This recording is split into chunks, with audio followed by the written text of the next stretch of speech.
Say where you're signing in from and what you're doing.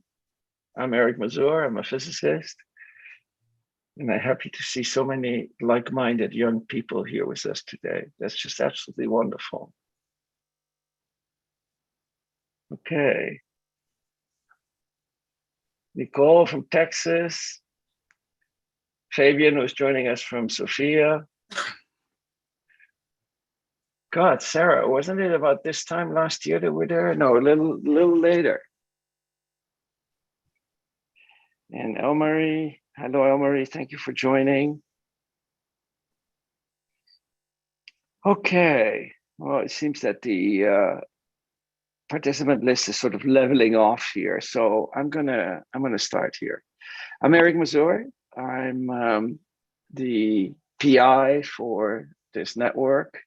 We started a year ago, and I was actually, as I was watching the video, I was reflecting on this network. We now have almost 300 members, 300 high school teacher members, and it would not have been what it is right now if it weren't for the pandemic. This is sort of a silver lining here, because it was the original proposal was to have 20 high school teachers come to a workshop in Cambridge, Massachusetts for a week in the summer. And look at what we have now. And not only do we have teachers, today we actually have high school physics students too. So let me introduce them one by one. And I'm just reading off from my list, which is in no particular order here. So first off, from Edison High School in Huntington Beach, California, we have Ray Frechette and Lani Morales Arnau. Thank you both for joining. It's wonderful to have you here. From Chavez High School in Houston, Texas, we have Tsedaye Abenet and Servando Avalos. Thank you too for joining us from the other coast of the US. I'm gonna make you jump across the Atlantic. From Sofia in Bulgaria, from High School 125, we have Ivaila Radkova and Martin Dimitov. And then back to the East Coast of the US, from Trinity Preparatory School in Winter Park, Florida, we have Emma Davey here. On the video, you will also have seen Brooke Beers, but she could unfortunately not make it. And their teachers, Prezi Podwan, Celestina Pangan, Elmarie Mortimer, and Fabian Kunis are here as well. Thank you all for joining us. I watched the video and I got so excited I had to call my wife and say, here, watch this, come and listen to this. Just absolutely phenomenal to hear you say what you have to say. So here's how I propose to run, and I should say, to the teachers who are here, who I have not spotlighted because Zoom maxes out at 9 people spotlighted. Otherwise, I would have put you on the stage as well. I would say thank you for inspiring your students and for giving us an opportunity to hear their voices. And I think we need to do much more of this. Plus, it gave me a couple of ideas, which I'll bounce off you in just a second. So here's what we're going to do. And look at the chat. Yes, I totally agree, Veronica. Amazing students. We're happy to have you here. So if you have a question from watching the video, raise your hand. I'll be the moderator here. I have a long list of questions. I can fill the entire hour with my questions, but I want the audience to participate too. So get your questions in line by clicking the reaction buttons at the bottom. And at the bottom of the reaction button, at this thing that pops up there is a raise hand button. So if you have a question, raise your hand and I'll give you the microphone. But I'm going to kick off here. From my long list of questions, let's start with one that after watching you and talking to you was sort of a burning question for me. And it may sound like kind of a weird question. So weird answer is okay. When I go to a party and I tell people that I'm a physicist, and this happens more often than not, I always get these reactions, oh, physics, I had such a bad experience with physics in college or in high school or whatever. It's almost like a showstopper. Um, how's it for you? I saw your love of science, your love of physics. How do your friends who look at it differently react, and why is that? Who would like to kick off here? Ray. I would say I get called a know-it-all a lot, and everyone kind of thinks that like I'm just like trying to tell everybody a lot of things, but I really think they're just kind of jealous of my knowledge, I'd say. But I would say that whenever I tell people about how into I am about science and physics, they always call me a know-it-all or like a brainiac or something. So it's not that bad of an insult, but it's just kind of funny how I always get the same reaction. Who else has something to chime in here? Ivaila and Lani, I saw you both get a big smile on your face. So what's your reaction? I can go first. So I guess like when I tell people like I'm taking physics, they think I'm crazy, first of all, because there's other sciences that are offered at our school and like marine biology and physiology that could be, I guess, easier in a way.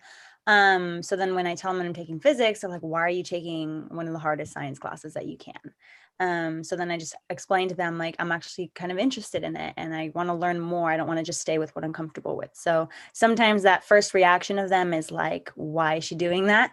And then once they understand, then they're like, oh, okay, that makes sense. So actually, that was my follow-up question, and really the question I want to get to. How can we use that, to turn things around, right? To actually change people's opinion. Why they shouldn't be afraid. After all, when we're little, every one of us, your teachers, you, me, everybody on the globe, really. I mean, you don't stop asking why, because in a sense, we are wired to want to understand how the world around us works. It's sort of an innate need that we all have. And not only how the world works from a physics point of view, how the world works, period. So somehow in our education or in our life, we start asking why, and then that innate curiosity, sort of gets, I don't know, disappears or gets beaten out of us. I don't know what it is. So how can we reignite it? The point I'm trying to make here is, in a sense, everybody's born a physicist wanting to understand things. So do you know of a way of how we could turn things around? And of course, the earlier we do that, the better, right? I mean, we don't want to wait till people are in college or whatever. So what is it that we could do to change that apprehension that people have and connect it back to the innate curiosity that we all have? Emma, and then Sadaya.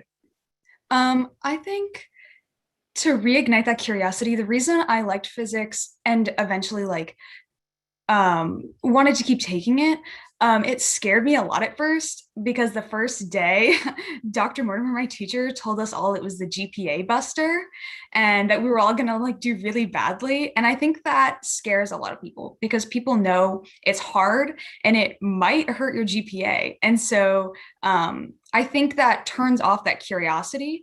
But if we take less or put less emphasis on like how well you do on tests or graded assignments, and we just focus on like you're learning how the world works, I think that'll help a lot. Hmm. Actually, that's a really important point you make. I think sort of by the way, for those who are not from the US, GPA stands for grade point average. So it's like, the grades you get for a course and the average you have across the different courses you take.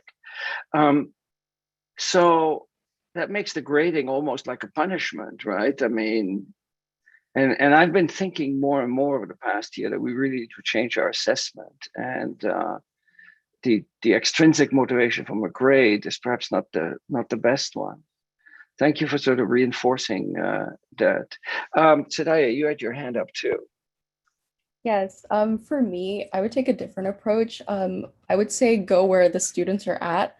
Media is really important in our day and age, and I know that if physics was more, I guess, showcased on the internet or like through popular social media apps, I think a lot of people would like it because, for example, one day I was scrolling on TikTok and a physics like video showed up where it was static electricity and it was like a trash can floating because of static electricity.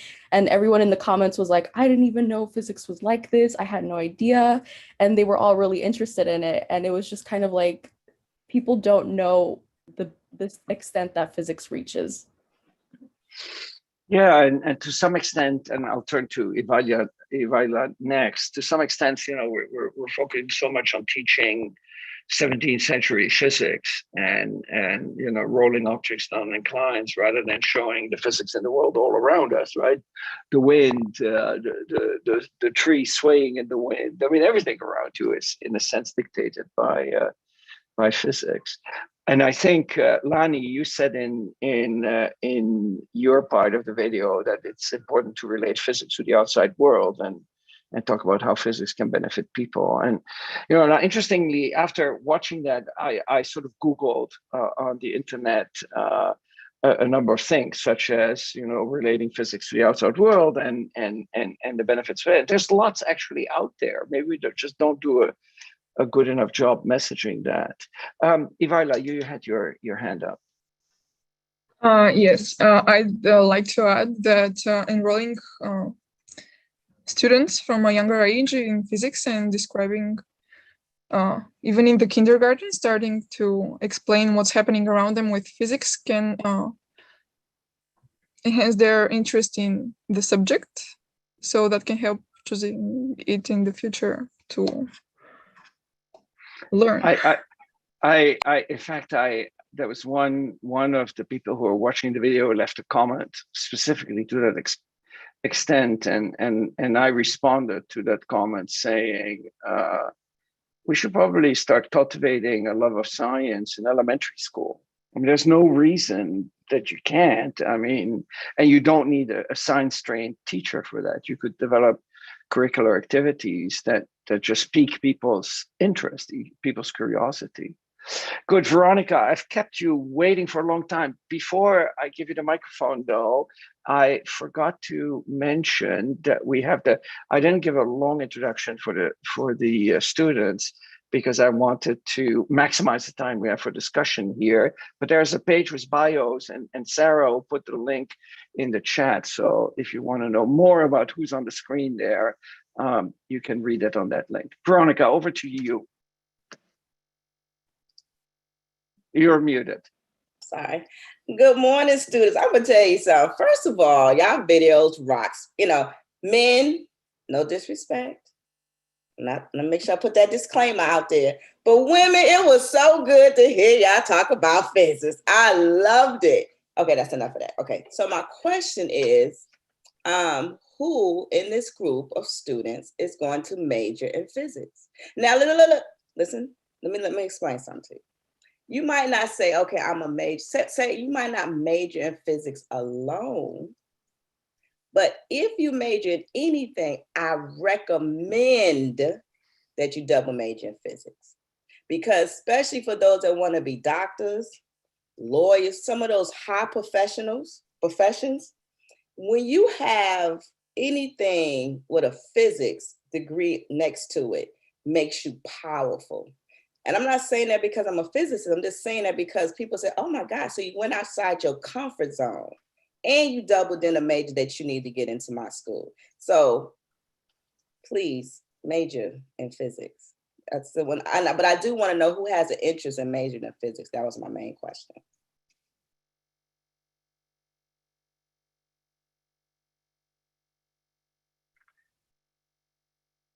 Great.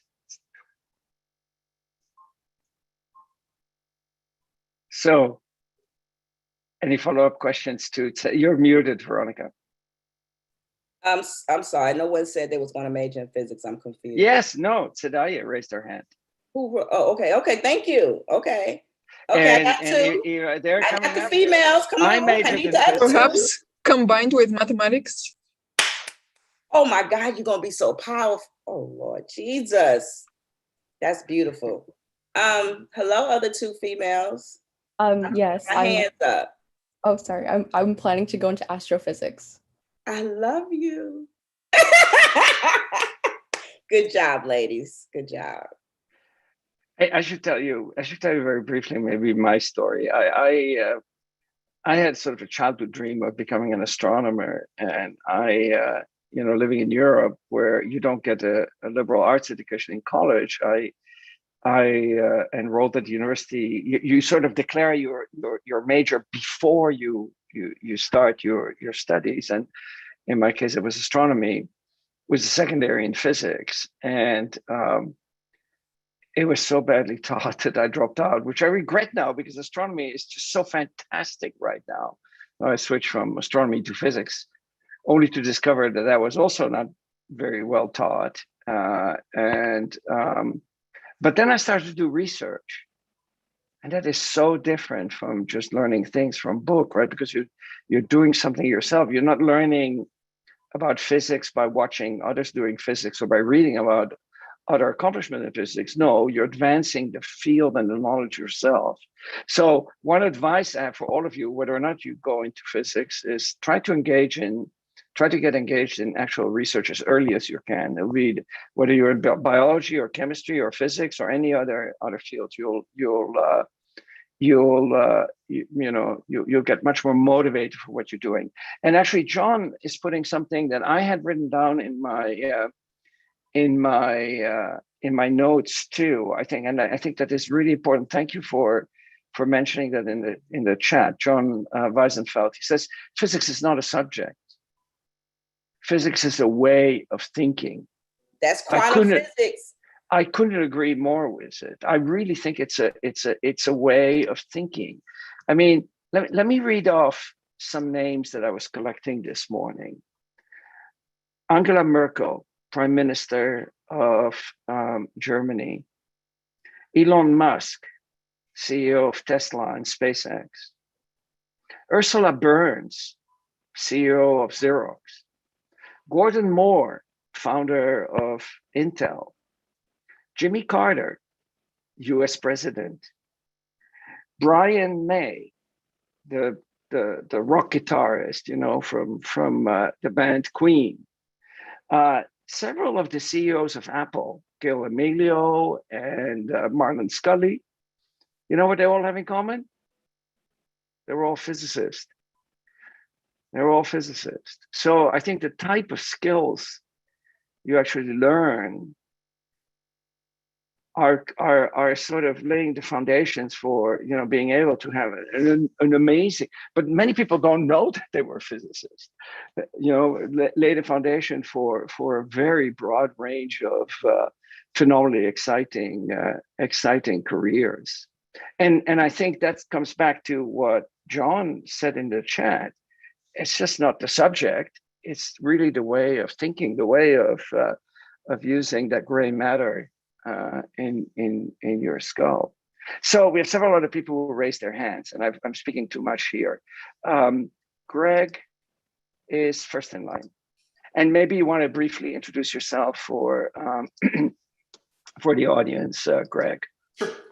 Hi, I'm Greg Morrison. I'm an assistant professor in the Department of Physics at the University of Houston. I've worked many times with Ms. Pavan, which is, excuse me, Ms. Is her last name Pavan? Celestine? Cecilia Pagan, yes. Pagan, I'm sorry. Pagan, I'm sorry. I call her by her first name. Sorry about that. I very much enjoyed your talks. I thought that they were great. There were a lot of new insight that I got about how students interact with physics. Many of you mentioned that one thing that is helpful for you is to get in touch with your teachers.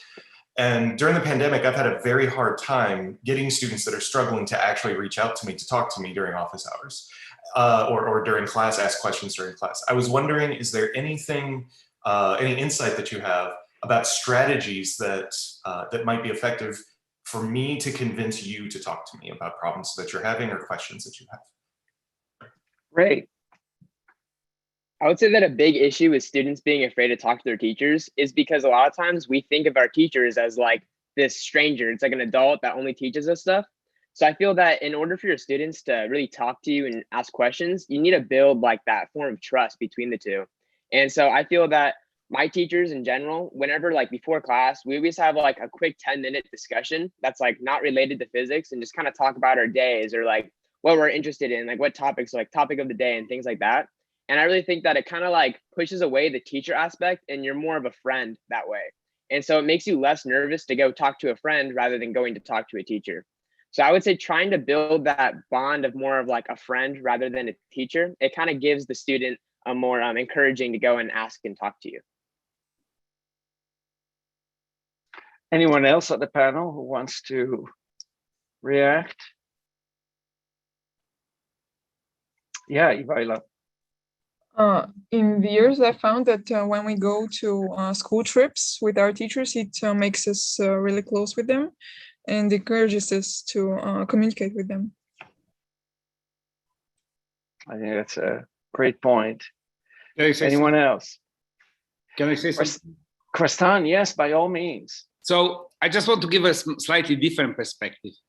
So when I was in high school, and I was in a very good high school in Bulgaria, in Sofia, and in the 80s, in the 70s, there was a very different view of physics in society.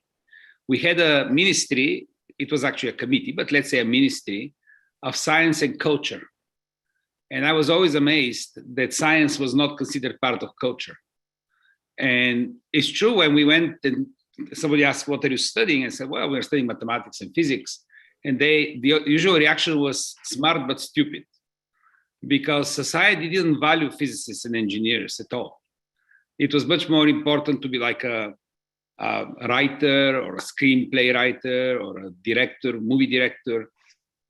The technical so-called intelligentsia was viewed as a very boring and unimportant thing. So I would like to say I was so surprised and so happily surprised when I came to the United States 31 years ago to see how valued people from the engineering, generally from the STEM subjects are. So I just want to say that society, the view of society on certain profession and certain knowledge is very, very important, the way people pursue and perceive these things. Thank you, Kristan. And in fact, since I was educated in Europe and came to the US like you, a little bit before you, I experienced the same thing. There was much more, I would say, respect in general for people in STEM fields here in this country than there was in Western Europe. So that resonates very strongly with me. You had your hand up. Was that to make this point, or did you have an additional question? No, that was the point. Oh, okay. Because I noticed that I made you jump the line because we had Elmarie has been there waiting with her hand up. So Elmarie, you're next. Well, I'm actually glad Kristan made that point because it sort of hooks onto what I wanted to ask. So Sadaya was saying that she's thinking of becoming an astrophysicist. Now, I had a scenario happening in my class the other day, and I'm going to throw it out to the panel to say, what would you think is the best way to handle it?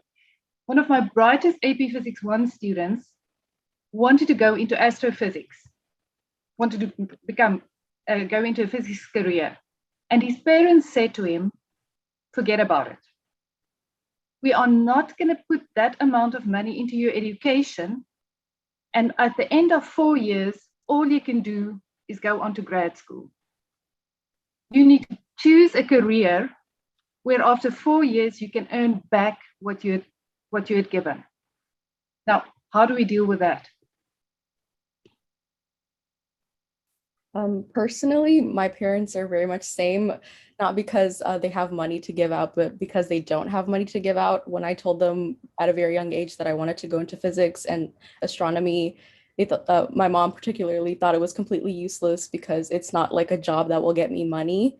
But fortunately, I was able to get a scholarship to the college that I'm going to now. And I think that's a big way to like kind of counter a parent's disbelief in a career if they're able to get a scholarship so that they don't have to depend on their parent that much, I think that would be a great way to handle that. And sometimes you just have to like accept that your parents' view of your life isn't going to be the same one that you want for yourself, and you just have to go after what you want.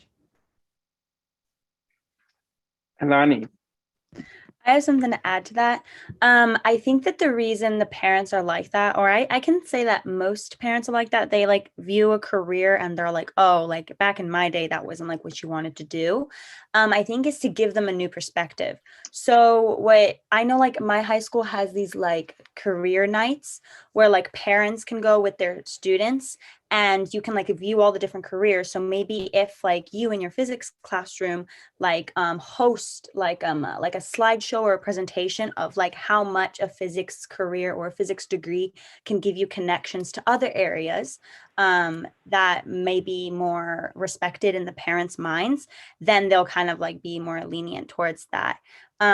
This morning I was talking to my dad, and then it wasn't for physics, but it was for marine biology. My sister wanted to become a marine biologist or like pursue that. And then my dad was saying like, I'm not sure if she should do it because it doesn't seem like it's super popular, you know, like you can't do much with marine biology. But I was telling him, you might be going down that way, but it'll give you opportunities and to different areas. You know, there's different avenues each you can take, and you never really know what an education could give you, because the bottom line, education is a powerful thing. It gives you many opportunities, whether it's in physics or another area. So I think just like kind of educating the parents that this is one path, but it could lead to multiple paths, and you shouldn't kind of restrict your student into choosing like what you want them to do. So kind of just like helping the parents understand like a different perspective. I think that's what teachers can do.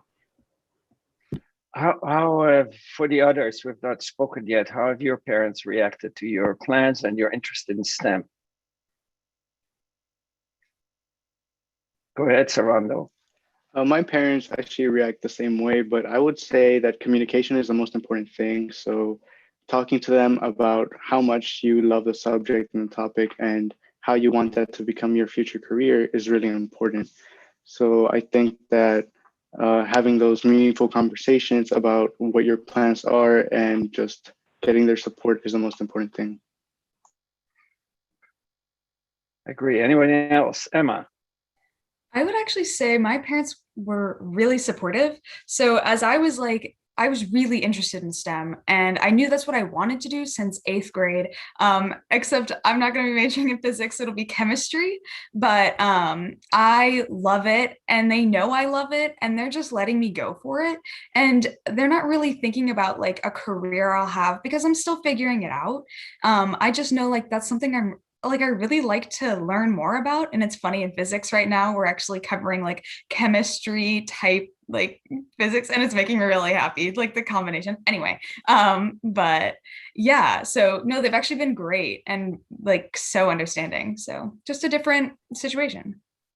Yeah, I also think to give my perspective on Elmarie's question is that I think it's a misconception to think that if you major in physics, you have to become a practicing physicist. In fact, the whole list of the people that I just read off from the notes I took this morning shows that you can go in many different directions. If you look at the physics majors that graduate from the Harvard Physics Department, which tends to graduate one of the largest number of physics majors in the US, only about half of them go on to graduate school and continue to a career in research. The others go into startups, venture capital, all kinds of different careers. So it's not nearly as narrow. In fact, it's incredibly broad because the type of skills you learn are so incredibly versatile, and you can apply them in many different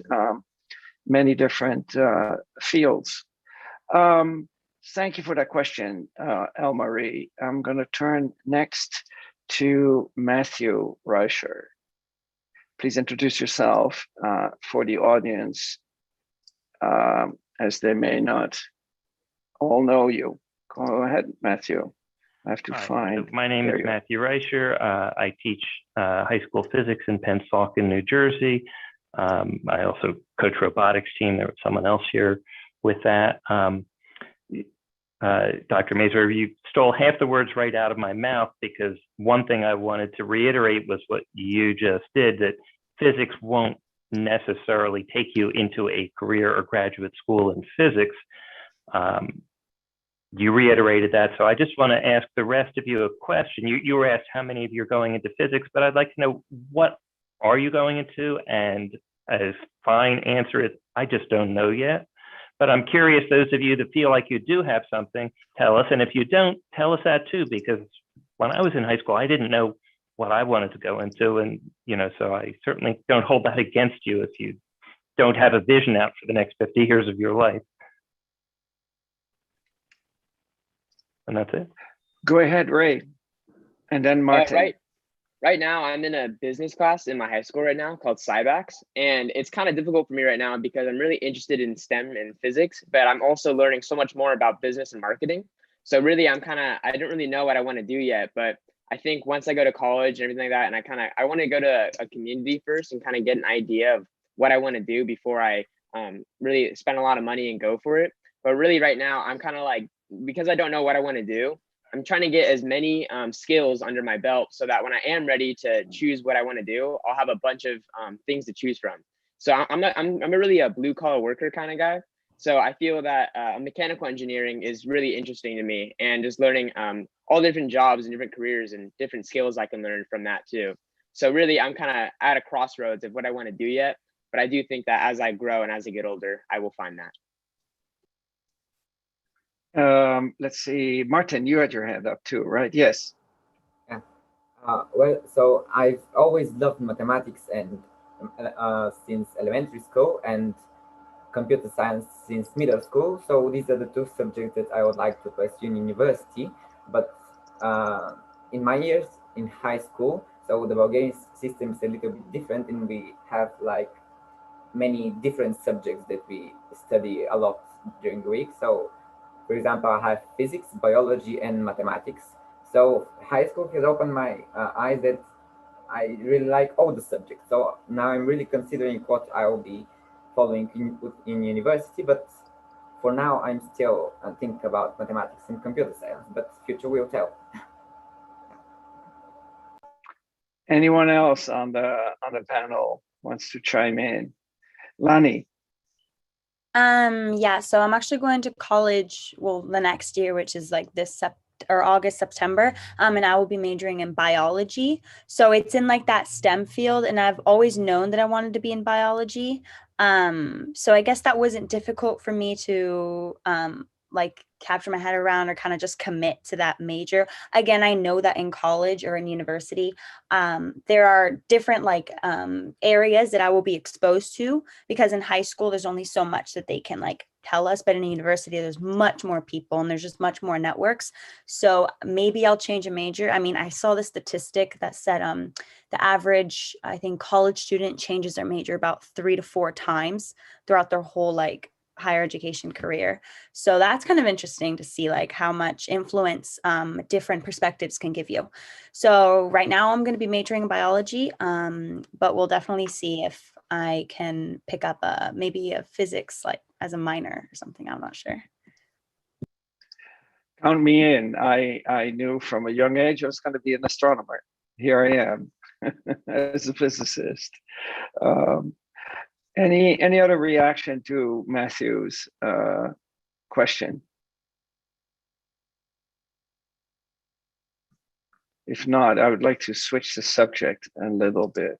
I have 2 more, burning questions that I hope we can get to before the end of this panel. And again, in the audience, if you want to ask a question, raise your hand so I'm aware of it, and I prioritize your questions over my questions. Veronica, there you go. So my burning question gets put on the back burner here. Go ahead. I love talking to the baby. So my thing is, okay, listen.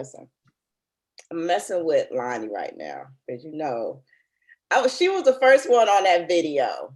And I had a whole lot of cute comments. I don't know if y'all get a chance to read your videos on the comments, but I said my piece. But let me tell you what we need as physicists. As you can tell, I'm an extrovert. So it really surprises people when I start talking some physics stuff and having fun with it. Because they'd be like, how in the world do you do that? I said, because it's easy to me, right? So imagine your personality, you're a biologist. What, a biologist? Is that how y'all say it? Because I don't know about that. and you're a physicist, right? Do you know, as a, no disrespect to the men, I have to put my disclaimers out there. I'm not disrespecting the men and y'all knowledge base, not doing that. But do you know, as a woman that has 2 STEM majors, that whatever you want to do in this world, you'll get paid for it? Easy, right? Because like right now, I didn't have to pay in my grad school, none of it, because my degree was in physics, right?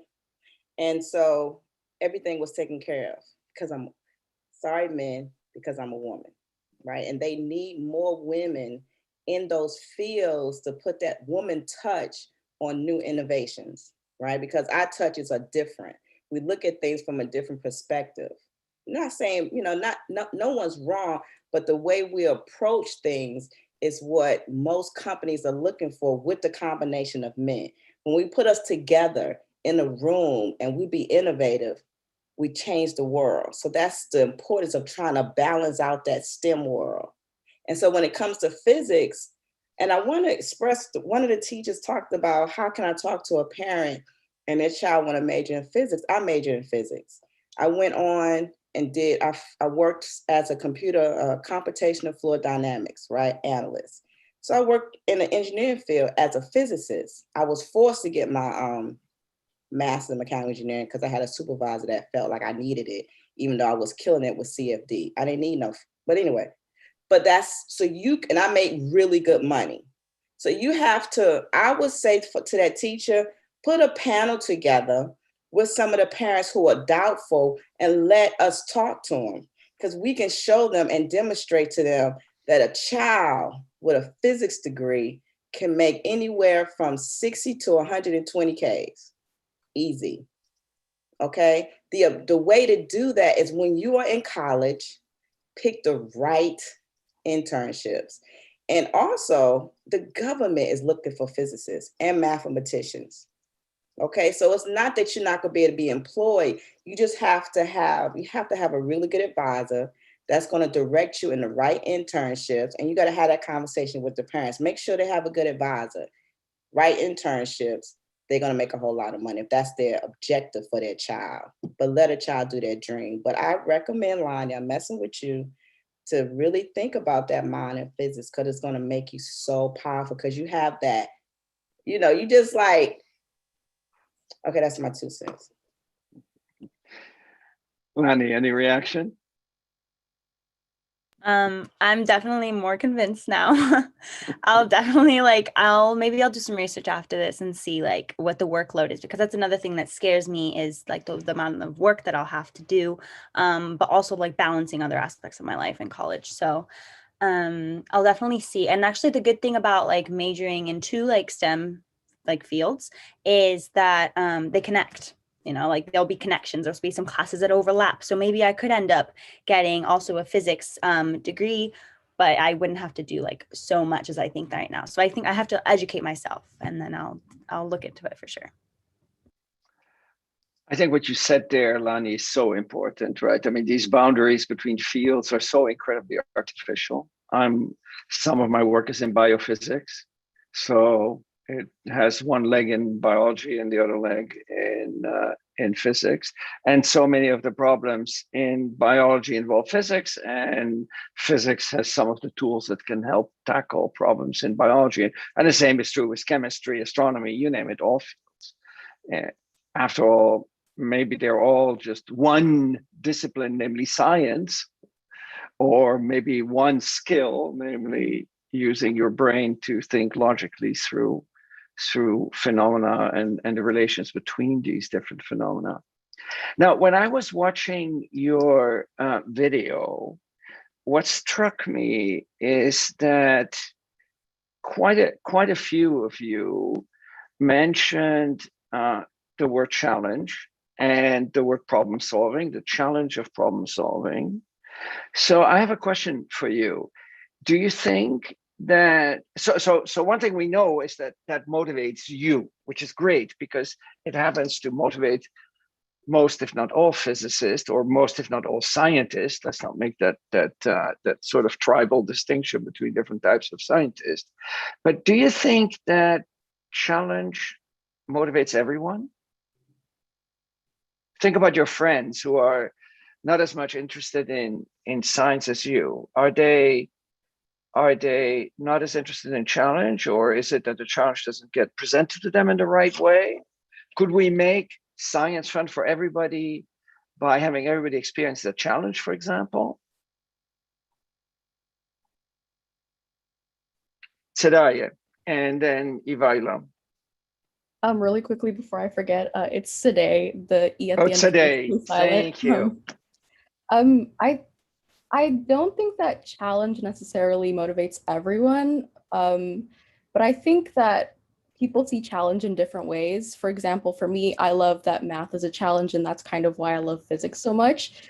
But for other people, the challenges that they see that they want to pursue are within like social sciences and humanities, and that's why that they love it so much. So I think it's all up to the individual person, and I think it would be pretty difficult to get people to change what specific challenge that they want to pursue in their life.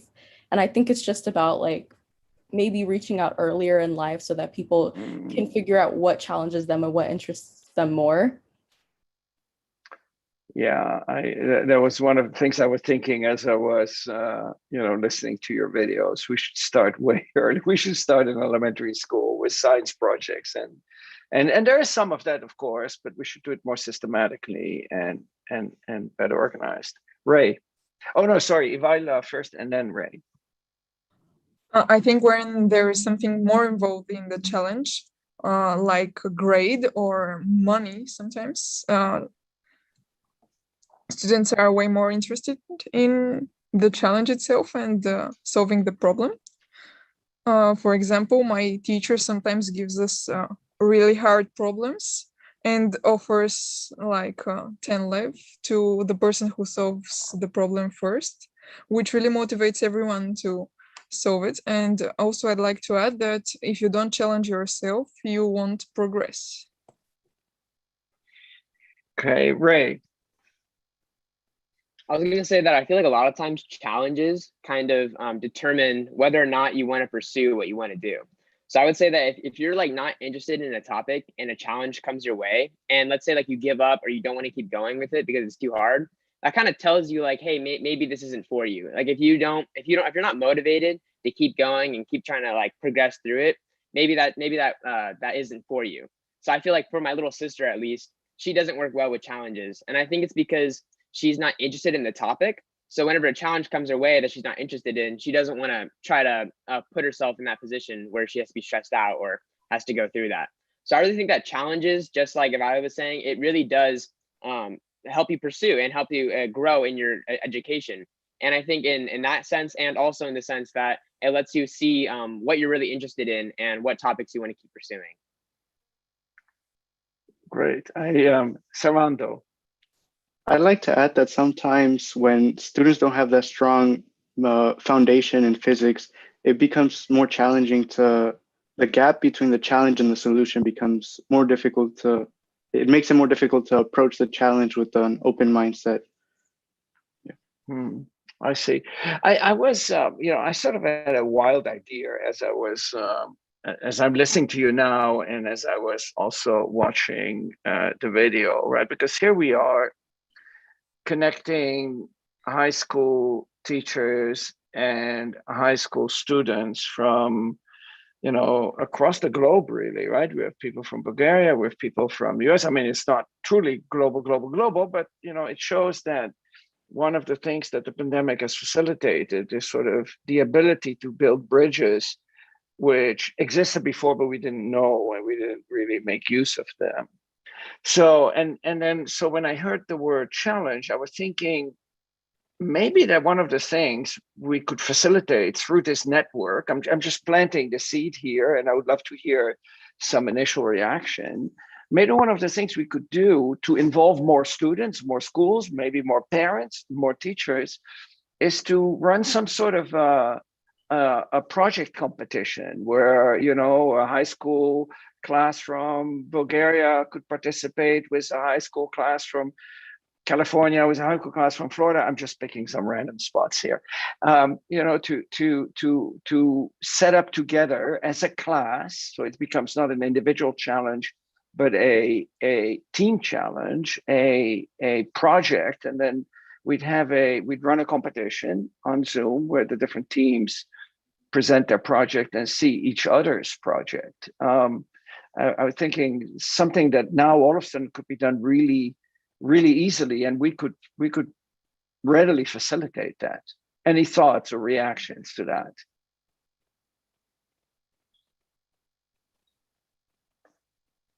Lani and then Martin. Okay, so I think that would be actually like a really great idea because, well, 2 points here. For like, first of all, like when people approach a challenge, they think they're by themselves.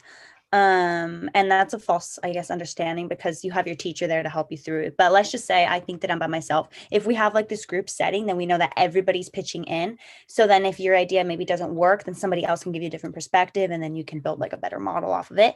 And second of all, that would also be like really good like idea because people are competitive. Like I think, I don't know if it's right for me to say that they're naturally competitive, but I feel like most people would get really excited, especially if you want to represent your state in like this competition with other people. So I think that would be like a really great way for people to connect. But then you can also get inspired by other people in different countries who do it differently than you. And that's not different in a bad way or a good way. It's just, you know, another way that you can view it too. And then you can incorporate that in your own learning. So I think it would be a really good learning experience. I see pretty much only positive things coming from that. And in a sense also a bonding experience, right? Because rather than being individually competitive, you're doing it together, right? I mean, you're doing together with your friends in your school, and I could see how even in the school it could be highlighted as something that might pull in new people into your discipline and your class. Let's see, somebody else had the hand up. Was it Martin? I forgot. Yes, Martin. Yeah, I also think the idea is really good because apart from international connections, right, with if we do this internationally, even in the video, I was talking about competitions. I've been always about competitions. I really like them because the problems, they're really interesting. And I also wanted to mention that I view the problems in a different perspective. I actually look forward to them because I think the problems are not in the real problems are not in the school curriculum, but rather in the competitions, or at least in Bulgaria, we have an Olympiad or so. Yeah, competitions in all the subjects, and that was what inspired me to like physics. And I think if we make even a team competition with people from Bulgaria and other countries, it will really be helpful to inspire more people. Yeah. Thank you. Any other reactions? Yeah, Emma. I think, like everyone else said, that's an amazing idea. Also, because you get to make new friends. And that was a really big thing when I was taking my foreign language. I actually took French, and we had French pen pals in Paris, and it was amazing. And I still like talk to this girl on Snapchat, actually. And I think that could be a really cool link between countries and something that could really kind of soften the image of physics, where it's not you're by yourself in a lab like working on math problems, but instead you're making friends with people across the world. So yeah, I think that's an amazing idea. I like that idea of making global friends, right? I mean, we live in a world where nationalism is sort of rearing up its head, and sort of building bridges between different culture, between different nationalities would be, I think, beneficial for all of humanity, I should say. So I think I may actually count on the aid of you to help advise me of how we could work this out. I'm getting excited as I hear you speak. Okay, we have two more hands up. Kristan, I saw your hand up briefly. Yeah, I just wanted to say it's a great idea. I think it's a great idea to bring the parents. Some parents that can advocate for that. And also I wanted to praise Fabian for being so persistent and bringing the Bulgarian students here and being part of this network. Absolutely. Good. So John and then Matthew, and then unfortunately we'll have to wrap up because our hour will be over. So John, you first. Hi students, thanks again for joining us on a Saturday morning. I just had a question about what your thoughts are about making physics more inclusive of all people. Any ideas on that, or if you've had teachers that have given you ideas about that? Ray. My teacher, we actually did a day where we talked about women in physics, and we did a lot of research on the different like women in physics. And I thought it was super interesting to see that whenever you type up physicist on Google, only men pop up. And really there's not a lot of women that show up to when you look up physics. And we did some more deep dive and we found a couple different women physicists that have done a lot for the physics community. So I really think by showing kids in class like the different, by showing diversity really and encouraging especially women to keep going through the physics career, it really does show more innovative techniques from the women's perspective. And I've been trying to by encouraging my little sister to try to look more and be curious and ask questions about the world so that she can keep pursuing her idea in STEM and everything like that. So I really feel that by teaching your students about diversity and showing them how not diverse it is, it kind of opens our eyes to want to encourage others to keep going. So let me just say one thing before, sorry, today. Let me just tell you the way it works in Bulgaria. In my class in Bulgaria in physics in the university, there were equal number of women and equal number of men. And when I was a student, my professors were almost equal number of women and equal number of men. And the way it worked was that when people applied to college, there was a separate competition for women and separate competition for men. The reason was actually that girls had higher scores than we did. And so actually we would have been in disadvantage if we competed on the same scale, because really the girls did better in physics and math than we did in 11th, 12th grade. So I think there is something to be said about universities moving in a direction where they can actually somehow have equal competition for girls and boys so that the cohorts can be balanced. They're not balanced in the United States currently.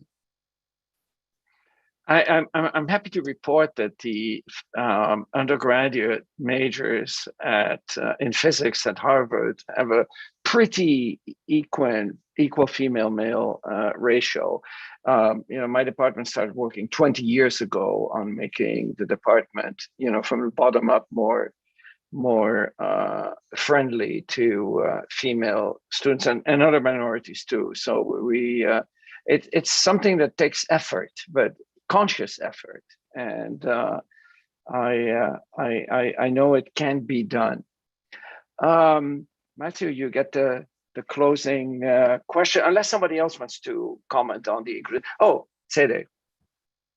Yes, I just wanted to talk about how there should be effort, of course, in bringing underrepresented minorities into physics, but I think it's also important to make the culture of physics and the people within physics already inclusive, because I think a lot of the issues that people and women and minorities, me as a Black woman going into physics, what I'm scared of is getting there and not feeling welcomed and not feeling like my voice matters. I feel like when I get into college, I might be talked over a lot, or people might not really consider my opinions as important, just subconsciously.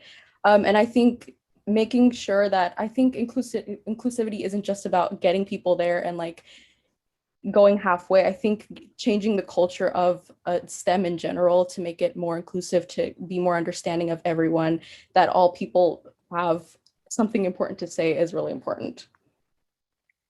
Thank you. Very well said. And thank you, John, for bringing this topic to the stage. So for our final question, we'll turn to Matthew.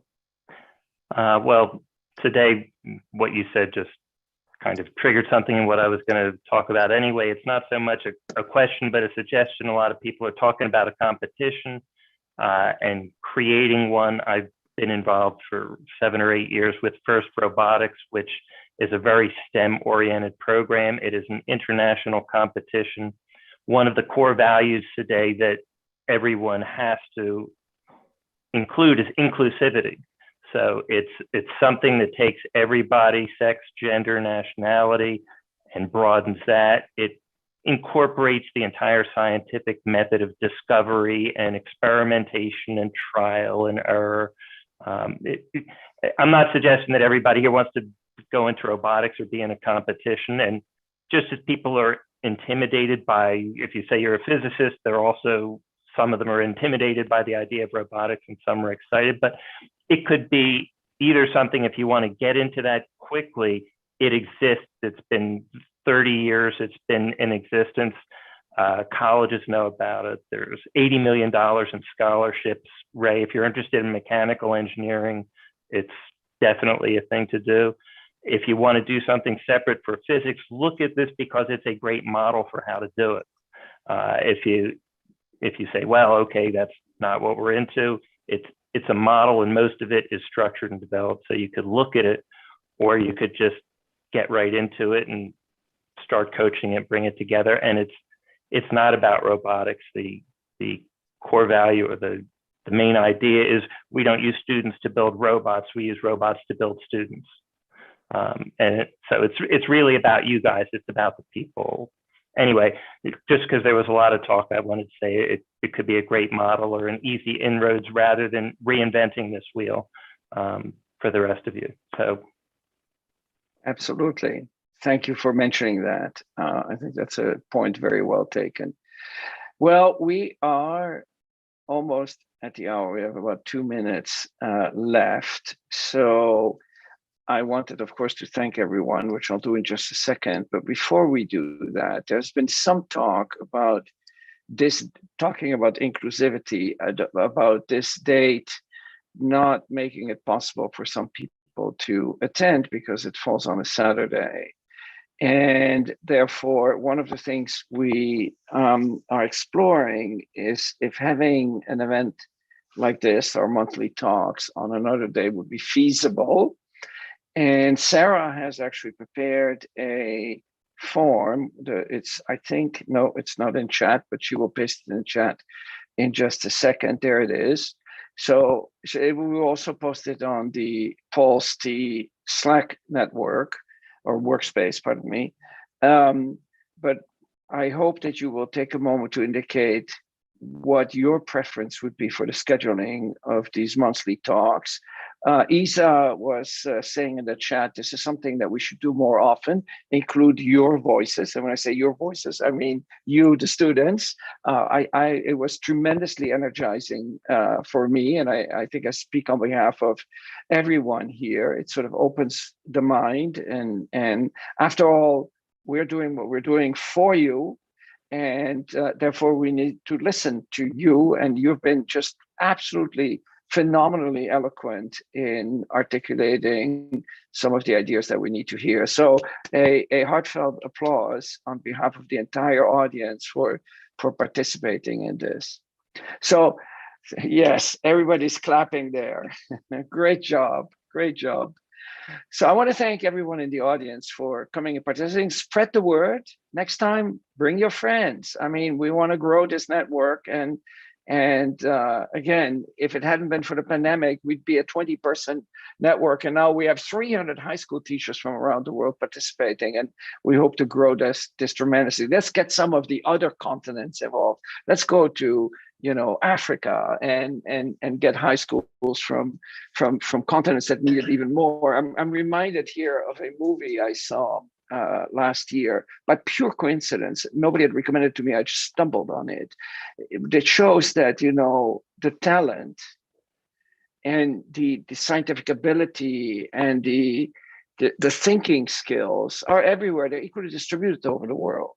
What is lacking is education. The movie that I have in mind, if you haven't seen it, I highly recommend it. It's The Boy Who Harnessed the Wind. It's riveting. It was filmed in Malawi, and during in a poor agricultural small village, where a boy, through ingenuity and thinking about science, actually managed to save his community from starvation. He later on went to study at African Leadership University, which was founded by a Stanford graduate to actually cultivate talent in Africa, and then went on to do his graduate studies at Dartmouth. So it shows, that we have a in a sense a moral obligation to build bridges to to parts of society that are less privileged than we are.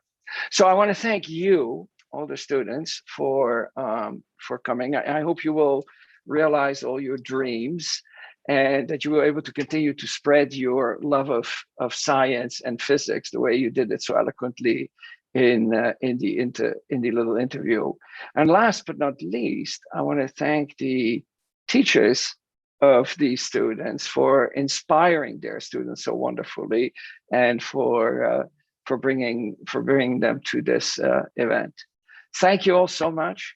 Be well, and I hope our paths will cross again soon. Thank you. Thank you, Eric. Thank you so much. Thank you so much. Bye-bye. Great job.